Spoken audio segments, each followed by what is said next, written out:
Good morning everyone! Today I'm super excited because we just arrived to France and today we are finally meeting Geraldine and a part of MotosurfNation team. Hello! Hi everyone! Hi Geraldine, and thank you so much for helping us organize All-Star Jetboard testing tour. So tell us a little bit more about MotosurfNation and your project. MotosurfNation.com has been around since 2013, trying to watch what was going on in the industry since the beginning. Industry has started to go crazy about a couple of years ago, and it's now more interesting to follow the news and to follow all the factories and new brands that are coming up. So MotosurfNation is basically a central hub, an online database that monitors and reports on everything that's related to the jetboard industry. Yes, exactly. At the beginning, JetSurf was really the only brand going on and actually selling boards, but now so many brands and manufacturers are trying to release better products or different products for different use, that it's getting more and more interesting to gather the whole information. So what's very important to understand that each of us is an individual brand, so we are not connected to the jetboard factories, so we are trying to cover everything unbiased and we are not affiliated to the brands. So that is what also MotosurfNation is doing. Yeah, we've had some questions about the fact that we may be related to JetSurf or to the federation or even to the MotoSurf World Cup, because it's true that we have some identical colors. However, this is not true. Like, we are completely independent. We review what's going on in the industry and we report it. So no link between us or the MotoSurf World Cup or federation or anything. Well, that's the great thing. That's what makes the three of us great partners for this jetboard testing tour, is we all three are completely unbiased. We're about the whole jetboard industry, not one brand. Yes, exactly. Yeah. And the good thing about joining our forces here for this tour in Europe is that we are complementary. Like, we don't work the same way, and our specialty is to write articles about this sport, and Mike is really good at what he does, which is actually making videos, and that's another point of view of this sport. And Wayne is an expert in everything. He just knows everybody in the industry, so it's awesome that you're covering all the brands and everything. Yeah, Jetboard Limited and Wayne, they've been around for so long. Like, he's been following the industry even before we were live online, and that's true. He's a real Bible for the motorsurf industry. And a really nice guy too. And a really nice guy too. Pretty good looking. But also I need to acknowledge your great accomplishment in the industry, because thanks to your website I'm actually in this industry, and that's how I found Wayne in the first place, because I was reading your review. Thank you for saying this. Like, we've been trying to do our best.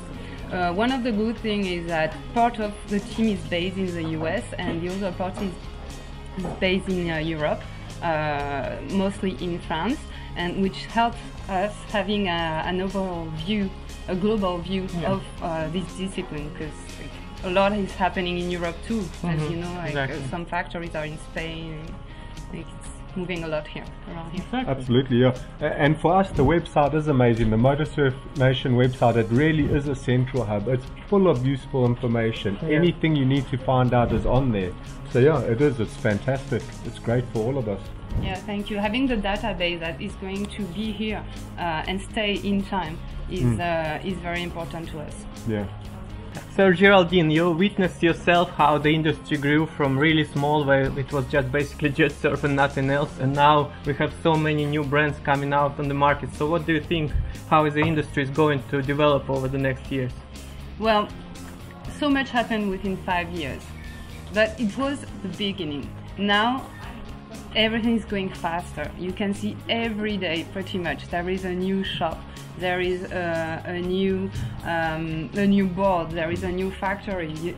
Everything, every day something new happens. So for us, obviously, that's perfect. There is more and more things to review, and that's why we are actually doing this tour, to help people understand what's going on, right? I think that in the next years, even probably next year in 2018, the whole industry is going to grow even more, even faster, and maybe the main focus should be regulation or safety, because we have to keep in mind that jetboards are powerful devices that you need to know how to use, right? Exactly, yeah. So it's super cool and we love it, but let's see where it goes and how we are going to use it, and where we how. can use it, just to be clear, which legs we can use jet surf, which legs we can use only electrical board. Also, it's important to make the difference between electrical and petrol boards, because like it's not always the case, but most of the time petrol boards are more powerful and you cannot use them in the same places than the electrical boards, so that's also something we need to focus on. Geraldine, so we put together the jetboard testing tour, which is fantastic. It's a great event. What else do you think we could do? Are there more events like this we could try to do? Yeah, I think the future of the motosurf industry is also about diversity, more things happening, events, people gathering, getting together, and not only surfing by yourself, you know, in your little area. It's about fun and being together. And as key players, I think that's important for us to try to create these events and pull the community together and get them to bond and communicate and show off their products. Yeah, it's a very promising industry, and I think there is some space for everyone. Yeah, absolutely. Okay, great. So we are super excited to continue our tour, and that's what we are doing. We are trying to test different boards, to show you that it's not just jet surf, but all the brands and new boards are coming out in the market almost every few months. So we are super excited to continue it, and thank you everybody. Let's keep going. Okay. Cheers. You're welcome. Enjoy your tour.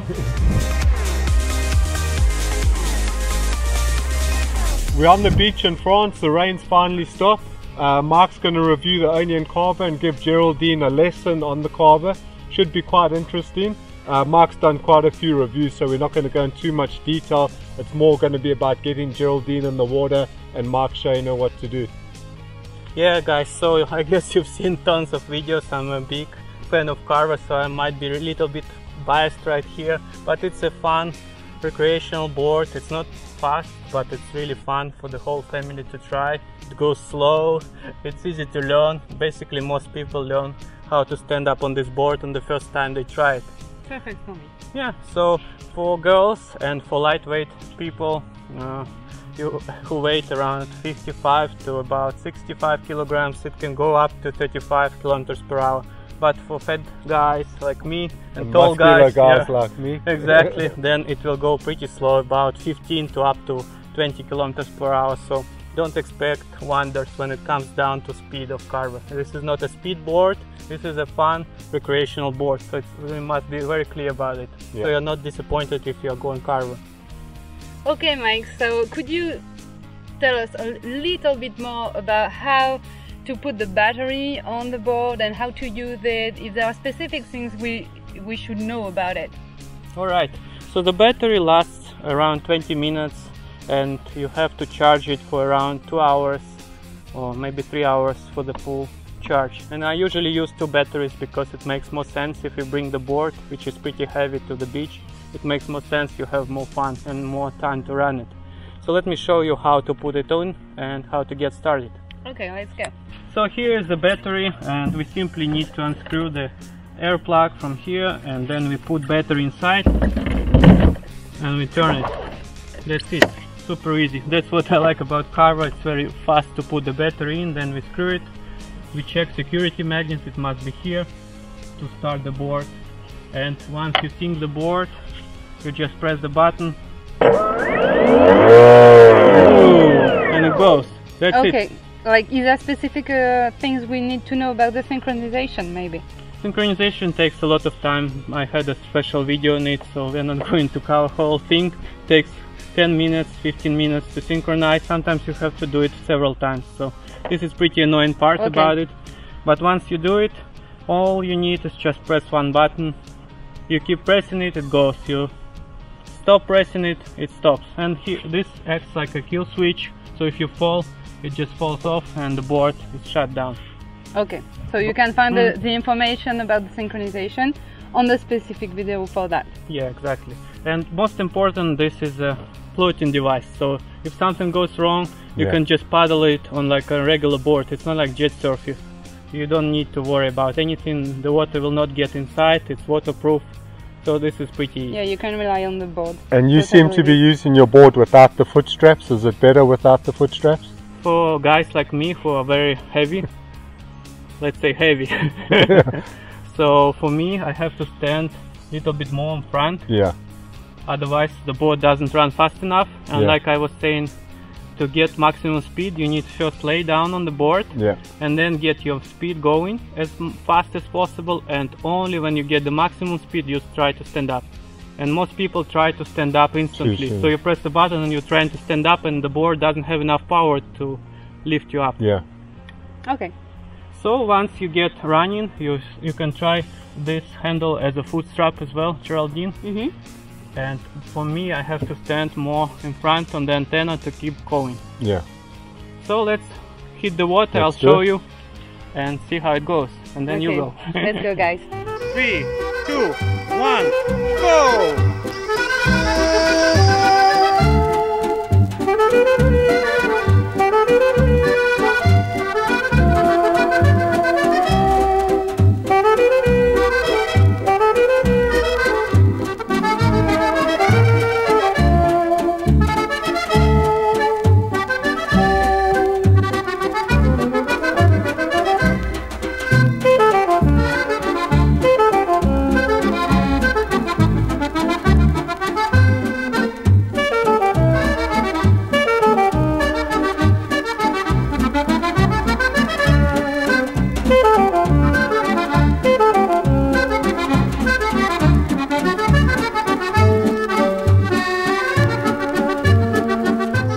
Flat. There is almost zero wind today. It's a perfect conditions for Carver.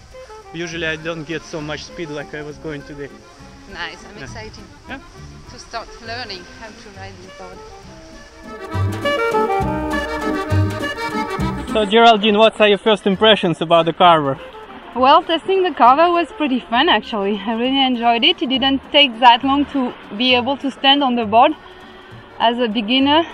Obviously, the conditions today were pretty good because the sea was completely flat, so it helps a lot. Everything was good to no wind, which is perfect to learn.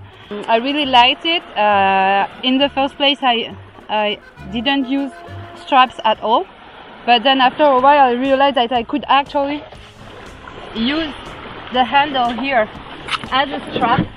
So I put my left foot in this handle, and that was really helpful actually to curve a little bit. Obviously you cannot curve a lot with the Carver, but it's really enjoyable. I really like it. You did really well. For the first time you stood up, you were going around, it was amazing.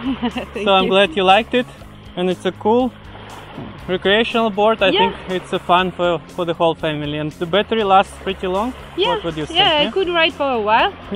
We started with a full battery, right? And I used it as well. You used it as well, and I could ride for a while, so that was pretty interesting. Way nice for the whole family to enjoy the board actually. Pretty cool. Geraldine, you were really flying along there. You were going quite fast. I was quite surprised. I'm imagining you 70 kgs or less to be going that speed. How was it? You were going quite fast? I can understand that it's not that easy for heavier riders to actually go fast with it, because you can feel that you have to be well balanced on the board to go fast, right? So in my case it was really easy and was pretty good to go fast enough. There is something I noticed. You go fast when the battery is full. You can feel you're going very fast.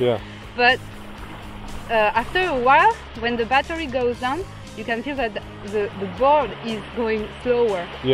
But I guess it's on purpose to let you know, that it's the right time to go back to the shore. Yeah. You were really flying. It looked so impressive from here watching you. You were flying on this board. It looked great.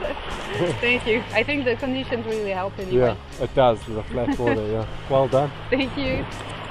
Okay, Geraldine, thank you so much for meeting us. It was such a pleasure to meet you and MotosurfNation. Thank you guys for coming. It was a great time with you. I really enjoy testing this board, and I expect to see you next year for the tour in 2018. Yeah. Sounds great. Awesome. Off we go to Germany. See you later. Cheers. Here we are. We've got our Onean Carver. We're in the middle of Paris. We're delivering a board to clients of ours. And yeah, it's a crazy thing to be doing. Everyone's staring at us walking through Paris with this board with us, you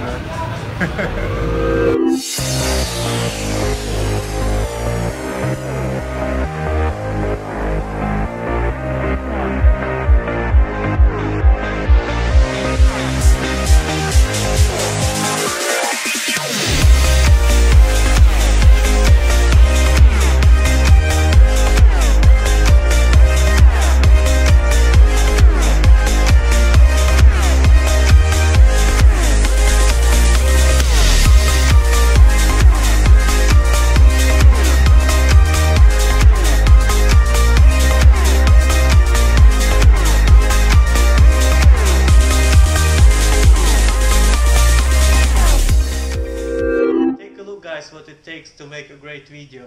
So every day after the filming on the beach with all the boards and the testing and the sun, we come back to hotel. Then I get my all the stuff here, the computer, all this charging spiders, all this mess. Then I have to charge the drone. We're using Stoker drone. It's a self-following drone, pretty cool one. But for it I need to charge big GoPro camera, then I need to charge the small GoPro camera that I'm using right now. Then we're charging the remote control for the drone, then first Stoker battery, another drone battery, then the dictaphone, then we are uploading all the files into the cloud, then we're charging the main camera, which is Panasonic GH5, pretty cool camera, but again two batteries to charge, and the screen for it to charge as well. Then I'm charging off obviously iPhone and the main computer. And then we still got to charge all the boards. We still got to charge all the boards that we take with us. So yeah, it's a lot of charging and a lot of work making these videos. Yeah, but it's totally worth it. We are loving it. I couldn't think of anywhere better to be honest. Yeah. Alright, let's have a drink. Let's do it, a well-deserved drink.